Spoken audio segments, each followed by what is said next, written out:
우리가 청소년 시기에 많이 읽는 문학 작품 중에 마지막 잎새라는 소설이 있습니다. 그 내용을 보시면 잘 아시다시피 폐렴에 걸린 한 주인공이 병원으로부터 이제 살 날이 얼마 남지 않았다라고 하는 그런 어떤 안 좋은 소식을 듣게 됩니다. 그런 이 주인공에게 삶을 지탱할 수 있는 유일한 힘이 되는 이유가 있었는데, 그것은 바로 병원 바깥 그 벽에 자라나고 있던 담쟁이 이파리들이었습니다. 이 사람이 병원에 입원할 때가 이제 늦 가을이었는데, 이상하게도 이 담쟁이 잎은 여전히 그 푸릇함을 자랑하며 벽에 이렇게 붙어 있었던 것이죠. 그때 이 환자는 막연하게 자신의 운명과 또 이 담쟁이 식물을 이렇게 일체화시키기 시작했고, 그로 인해서 힘을 얻었습니다. 하지만 시간이 점점 지나면서 그 생명력 있던 담쟁이도 하나 둘씩 힘을 잃어가면서 그 이파리들이 땅에 떨어지기 시작했습니다. 그러던 어느 날 밤새 큰 폭풍이 밀려오게 됩니다. 그래서 그 다음날 아침 이 환자는 굉장히 안 좋은 마음으로 병실에 커튼을 열어 젖히는데, 그것은 자기 생각에 이렇게 겨울이 깊어가진 이 시점에 또 이렇게 강한 세찬 바람을 몇 가닥 남지 않은 이 이파리들이 견뎌낼 수 없을 거라고 생각했기 때문입니다. 그런데 놀랍게도 마지막 남은 잎 하나가 떨어지지 않고 여전히 벽에 붙어 있는 것을 보았던 것이죠. 이후 계속 시간이 지나도 그 잎은 떨어지지 않았습니다. 결국에는 이 환자는 겨울이 깊어져가는 어떤 기후의 변화와 또 밤새 바람이 부는 그런 안 좋은 날씨를 견뎌내는 그 이파리들을 보면서 자기 역시나 삶에 대한 어떤 다시 생명력 있는 그런 도전을 얻게 되고, 그 힘든 병원 생활을 잘 이겨내게 됩니다. 물론 우리가 잘 알다시피 이 이파리는 이 주인공의 상황을 잘 알고 있던 화가가 밤새 몰래 그려놓았던 작품이었습니다. 이 주인공은 그 그림을 실제로 실제 잎으로 착각했지만, 그 착각이 오히려 축복이 되어서 그 사람에게 생명을 가져다 주는 선물로 참 주어졌던 것이죠.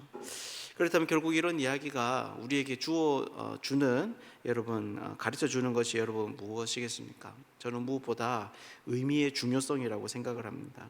실제 인간은 눈에 보이고 또 귀에 들리는 것 안에서 살아가지만 그 무엇보다 더 중요한 것이 의미라고 하는 것이죠. 그래서 똑같은 일을 경험하더라도 각기 사람들은 다르게 반응하게 됩니다.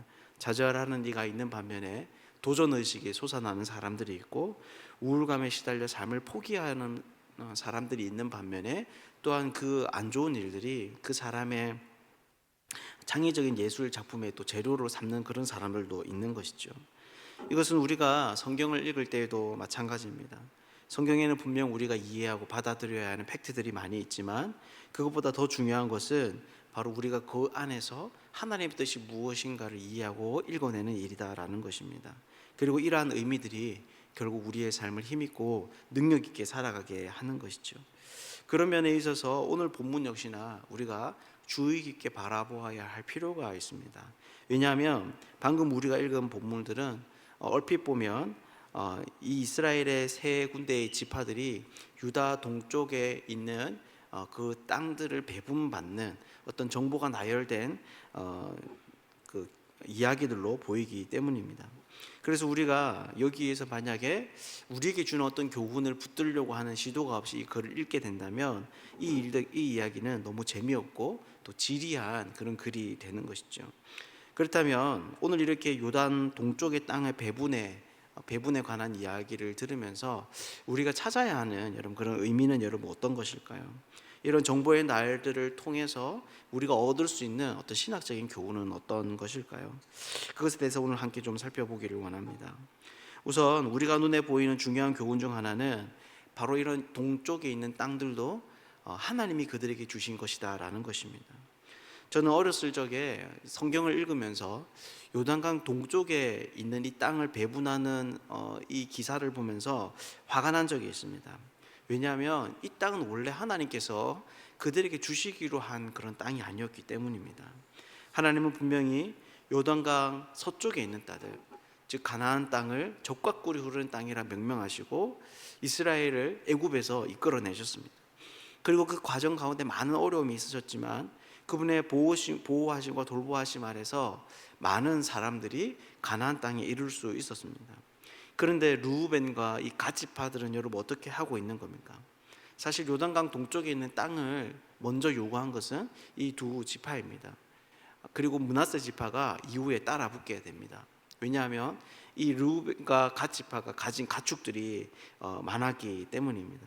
즉 이들은 욕심 때문에 하나님께서 원래 그들에게 주시기로 한 그 땅을 거절하고 자기 눈에 좋아 보이는 이 땅을 선택했던 것이죠. 하나님이 보시기에 좋은 땅이 아니라 자기들의 보기에 좋은 땅을 선택한 것이 이들의 선택이었다라는 것입니다. 그래서 저는 이 이야기들을 보면서 좀 화가 났던 그런 적이 있습니다. 물론 모세가 첫 번째 이 지파들의 요구를 거절하는 그 장면에서 잠깐 통쾌하기도 했지만 결국에는 그 사람들에게 이 땅을 배분하는 그런 모습의 결론을 볼 수 있었던 것이죠. 하지만 이런 땅의 배분의 배경이 되는 민수기 32장의 이야기를 보면 이것이 전부가 아님을 알 수 있습니다. 그때 모세는 이 세 지파에게 동쪽에 있는 땅을 주면서 단서 조항을 다는데 그것이 바로 뭔가 하면 자신의 종족들, 즉 나머지 10지파가 가나안 땅을 얻기 위해서 전쟁을 할 때 너희도 함께 거기에 참여해야 한다는 것입니다.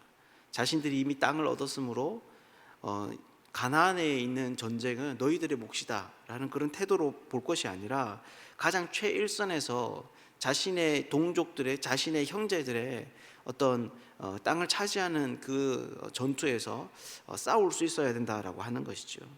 그리고 그뿐만 아니라 이 모든 전쟁이 끝나고 나서야 너희들이 이 모세로부터 얻은 땅에 돌아와서 안식을 누릴 거라고 이야기를 하고 있습니다. 즉 모세는 그들에게 이 땅을 허락하고 있지만 그 시기와 방식은 오직 하나님의 뜻을 따르고 있는 것을 성경이 우리에게 보여주고 있는 거죠. 그러니 여러분 이것이 무슨 말이겠습니까? 처음의 시작은 이런 지파들의 자기 욕심일 수 있었지만 이 요단강 오른쪽 땅 역시나 하나님이 그들에게 허락하신 땅이다라는 것입니다. 비록 지역이 다를 수 있지만 가나안 땅을 차지하는 이스라엘 백성들처럼 이 두 지파 반이 얻은 이 요단강 동쪽의 땅 역시나 하나님이 그들에게 주신 땅이다라고 하는 것이죠.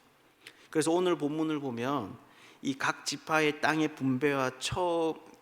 분배에 관한 기사의 처음과 끝을 보면 일정한 공식이 등장합니다. 처음이 뭐냐면 모세가 무슨 땅을 기업으로 주었으니라고 하는 말이고, 그리고 끝을 가면 이상은 가족대로 받은, 그리고 땅 어떤 땅이니라라는 이런 공식으로 이제 르우벤 지파도 그렇고 갓 지파도 그렇고 므낫세 지파의 땅의 배분에 관한 기사가 동일하게 이렇게 기록되고 있습니다. 이것은 민수기 33장 54절을 보면 이스라엘의 땅 분배는 자기 마음대로 규모를 정하는 것이 아니라 종족에 따라서 이루어져야 된다라고 하는 것을 반영한 것인데, 가나안 땅에 자리를 잡은 나머지 10지파에게도 동일하게 적용되는 이야기입니다. 그러니까 이런 장치 역시나 보여주는 게 바로 뭐냐 하면 오늘 본문은 바로 이 이스라엘 백성들이 가나안 땅, 즉 서쪽에 위치한 10지파가 그 땅을 받게 되는 그 이유와 그 동기와 동쪽의 사람들이 얻게 되는 것이 동일하다라고 하는 것이죠. 사랑하는 여러분, 이것은 오늘날 우리들에게도 중요한 것을 가르쳐 줍니다. 바로 우리들이 가지고 있는 모든 것 역시나 하나님이 주신 것들이다라고 하는 것이죠. 비록 우리가 욕심으로 시작하여 얻게 된 것, 그 모든 것들도 하나님이 주시지 않은 것이 없다라는 것입니다. 그렇기에 이러한 이야기들은 결국 성도들이 이 땅을 살아가면서 어떤 마음과 태도로 살아가야 할 것인지를 가르쳐 줍니다. 바로 하나님의 은혜에 대한 감사의 삶입니다. 모든 것을 하나님이 주신 선물로 이해하고 그것에 감사하며 예배하며 살아가는 것이 바로 동쪽 지파에게 동쪽의 땅을 배분받은 나머지 세 지파에게도 요구되는 삶이다라고 하는 것이죠. 오늘 성경은 요단 동쪽에 어떻게 보면 자신의 욕심에 구한 것들도 성경은 결국 하나님이 그들에게 주신 은혜의 산물이라고 이야기를 하고 있습니다. 우리가 오늘 이 사실을 기억하면서 하나님께 온전히 감사할 수 있는 또 우리의 인생이 되면 좋겠습니다. 또한 오늘 본문은 그들이 기억해야 하는 것 하나가 더 있음을 말하고 있습니다.